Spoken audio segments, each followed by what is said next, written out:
अस्सलामु अलैकुम वरहमतुल्लाहि वबरकातुहू। मोहतरम भाइयों, बुज़ुर्गों, दोस्तों, ये हमारा इस्लाह मुआशरा का 457वां सबक है। मोहतरम बुज़ुर्गों, सॉफ्टवेयर इंजीनियर मोहसिन शेख की शहादत के बाद से हमारे मुल्क हिंदुस्तान में मुसलमानों पे जुल्म व सितम का एक नया सिलसिला शुरू हो गया और बीफ और गाय के नाम पर पिछले चंद दिनों में तकरीबन 25 से ज़्यादा मुसलमानों को शहीद कर दिया गया। जुल्म का सिलसिला दिन ब दिन बढ़ते जा रहा था। इसी को मद्देनज़र रखते हुए पूना शहर के कुछ हसास गय्यूर मुसलमानों ने एक मशवरा किया, मीटिंग की। जुल्म के ख़िलाफ़ खड़े होना ज़रूरी है, वरना इसका दायरा बढ़ता जाएगा। और अल्हम्दुलिल्लाह उन्हीं लोगों के इखलास की बुनियाद पर कल मुत्तहिदा रैली निकाली गई, जिसमें तमाम तंजीमें, तमाम पार्टियां, तमाम तहरीकें, तमाम जमातें, सारे लीडर्स, सारे कॉरपोरेटर्स शरीक हुए। और माशाल्लाह आप लोगों की ही मेहनतों का ये नतीजा था। अल्लाह तबारक व तआला ने उस रैली को 100% कामयाब बनाया। मैं दुआ करता हूँ हमारे तमाम उन नौजवानों के लिए जो क़ुरबानी देकर वक्त पे पहुँचे, हमारे बुज़ुर्गों के लिए, बच्चों के लिए, हमारी पर्दा नशीन माँ बहनों के लिए। अल्लाह आपकी क़ुरबानियों को रायगा नहीं जाने देगा।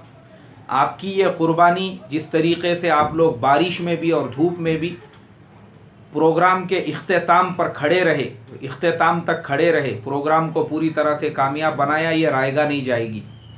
आपकी आवाज़ पूरी दुनिया में पहुँचेंगी। सोशल मीडिया का ज़माना है, पूरी दुनिया ने आपकी क़ुरबानियों को देखा और इंशाअल्लाह अल्लाह तबारक व तआला जालिम की कमर तोड़ने का आपके इन मेहनतों को ज़रिया बनाएंगे। अल्लाह बेइंतहा कबूल फरमाए।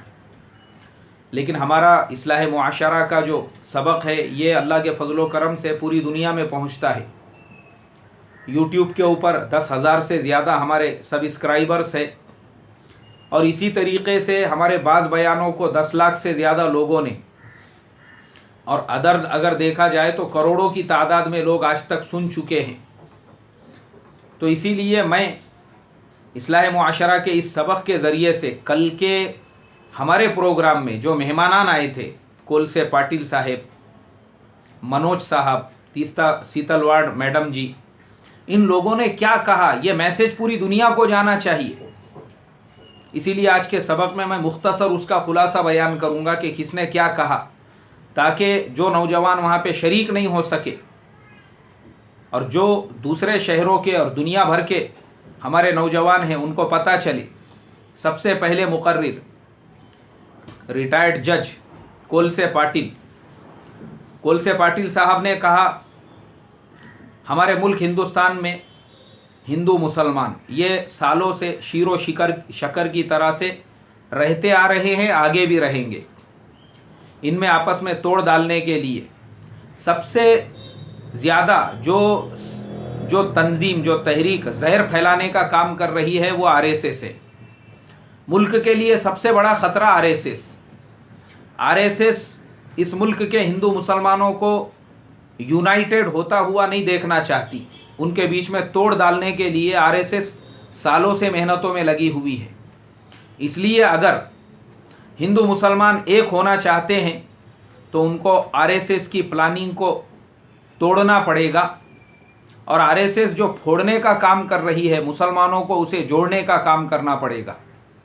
और मैं समझता हूँ कि जो मैं ईद के मौके पे अपने वीडियो सबक में बता चुका हूँ कि हिंदू मुसलमानों में आपस में जोड़ के लिए मुसलमानों ने जगह जगह ईद मिलन का प्रोग्राम करना चाहिए, एक दूसरे से मिलना चाहिए, एक दूसरे के घरों में प्रोग्रामों में आने जाने का एक माहौल बनाना चाहिए। कोलसे पाटिल साहब ने वही बात कही। उन्होंने कहा, मैं मुसलमानों से ये कहूँगा कि जिन हिंदू भाइयों को नहीं जानते उनको भी मिलो, आपस में मेलजोल बढ़ाओ। और एक बात उन्होंने वो कही जो मैं ज़कात के मसाइल में बयान कर चुका हूँ और इससे पहले भी एक सबक में बता चुका हूँ कि मुसलमान ज़कात अगर अपने मुसलमान भाइयों पे ख़र्च कर रहे हैं तो सदक़ात में अपने गैर मुस्लिम भाइयों को भी शरीक करें। उनके साथ में भी तालीफ़ क़ल्ब का मुआमला करे।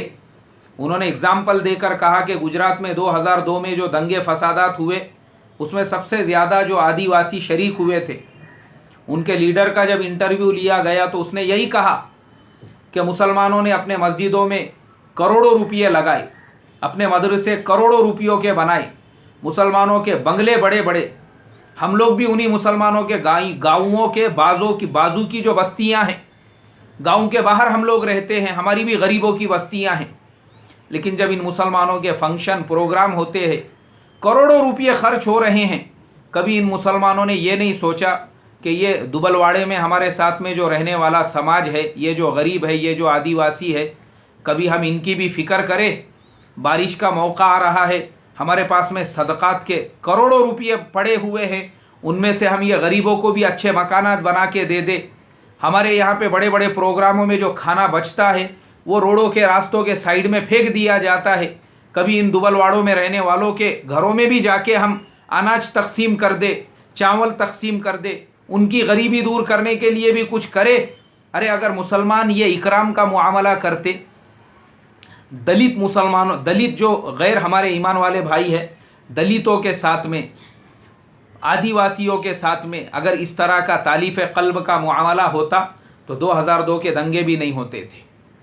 इसके लिए मोहतरम बुज़ुर्गों, जो बात हमने इस्लाह मुआशरा के असबाक़ के ज़रिए से कही, खोलसे पाटिल साहब ने वही कहा, वक्त की ज़रूरत यही है। ये 2 से 3% जहरीले लोग जो हमारे मुल्क के 95% सेक्युलर हिंदू भाई है, उनके दरमियान में जहर फैलाना चाहते हैं, उससे पहले हम उनको करीब करें, सीने से लगाए और एक प्लेटफॉर्म पे आने की मेहनत करें। तीस्ता सीतलवाड़ मैडम जी ने अपने बात के अंदर कहा कि देखो हमारे मुल्क में हो क्या रहा है। हमारे मुल्क के अंदर बीजेपी मुल्क को बेच रही है, लेकिन उसने हमको बीफ और गाय के नाम पे इसलिए लड़ा के रखा है ताकि हम बेहोश रहे, हमारा ध्यान ना जाए उन बातों की तरफ कि 2 रुपये में मिलने वाला प्लेटफॉर्म टिकट वो 20 रुपये में हो चुका है। हिंदुस्तान में बीजेपी ने हमारे 27 रेलवे स्टेशनों का कॉन्ट्रैक्ट बाहर मुल्कों की कंपनियों को दे दिया, हमको मालूम ही नहीं है। हमारा पीएम बाहर मुल्कों की जो सफ़र कर रहा है, हमको लग रहा है शायद मुल्क के डेवलपमेंट के लिए नहीं, वो अदानी, अंबानी और चंद कॉरपोरेट जो कंपनीज़ है और जो फैमिलीज़ है, उन लोगों को कैसे फ़ायदा पहुंचाया जाए, उनके लिए पूरे उसके टूर और सफ़र हो रहे हैं। हमको मालूम ही नहीं है। क्यों मालूम नहीं है? इसलिए कि हम बीफ और गाय के नाम पे लड़ने और झगड़ने में लगे हुए हैं। और फिर उसके बाद तीस्ता सीतलवाड़ मैडम जी ने कहा, इन लोगों को सेक्युलरिज्म का इतना ज़्यादा एलर्जी है इनको कि जो लोग इनके लोग थे, विजय माल्या 10,000 करोड़ रुपये बैंकों के खाके, मुल्क के खाके आज अय्याशी कर रहा है इंग्लैंड के अंदर, उसके ऊपर कोई एक्शन लेने के लिए तैयार नहीं। ललित मोदी अरबों खरबों का सट्टा आईपीएल के अंदर उसमें लुटा के और उसमें खेल के और उससे फ़ायदा करके बाहर ऐशो आराम की ज़िंदगी गुजार रहा है, उसके ऊपर कोई एक्शन लेने को तैयार नहीं।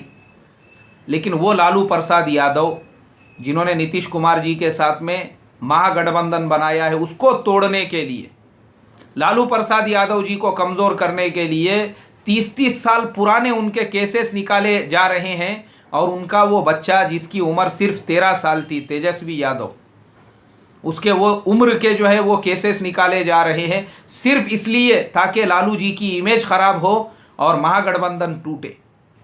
उन्होंने यही कहा कि मुसलमानों ने ही नहीं, हिंदुस्तान के हर सेक्युलर भारतीय ने ये कसम खा लेना चाहिए कि चाहे ग्राम पंचायत का इलेक्शन हो, नगर परिषद का इलेक्शन हो, विधान परिषद का इलेक्शन हो, विधानसभा का इलेक्शन हो, लोकसभा का इलेक्शन हो, बीजेपी कैंडिडेट के अगेंस्ट में जो भी पावरफुल कैंडिडेट होगा, चाहे किसी भी पार्टी का हो, चाहे वो वक्त का कितना ही गुनहगार हो, चाहे कितना ही भ्रष्ट नेता हो, लेकिन बीजेपी मुक्त अगर भारत करना है उसको वोट देना पड़ेगा। इसलिए मोहतरम बुजुर्गों, हिंदुस्तान के तमाम मुसलमानों को मैं यही पैगाम देना चाहता हूँ कि हमारे ये जो कायदीन थे जिन्होंने हम लोगों को ये सबक दिया है, हम इससे इबरत हासिल करें और मुसलमान बेदार हो जाए। मुसलमान ख्वाब गफलत में ना पड़े रहे, बेदार होकर मुसलमान ठंडे दिमाग से सोचे, जोश के बग़ैर, जज्बात के बग़ैर हम लोग एक प्लेटफॉर्म पर आकर इस मिशन को आगे बढ़ाने की फ़िक्र कोशिश करें। हर शहर के अंदर संविधान और कॉन्स्टिट्यूशन के दायरे में रहकर इस तरह के एहतजाजात हम करें। अल्लाह मुझे आपको अमल की तौफ़ीक़ अता फ़रमाए और तमाम लीडरों की मेहनतों को बेइंतहा कबूल फ़रमाएँ। तमाम तंजीमों, तमाम जमातों को वापस से मैं मुबारकबाद देता हूँ। अस्सलामु अलैकुम व रहमतुल्लाहि व बरकातुहू।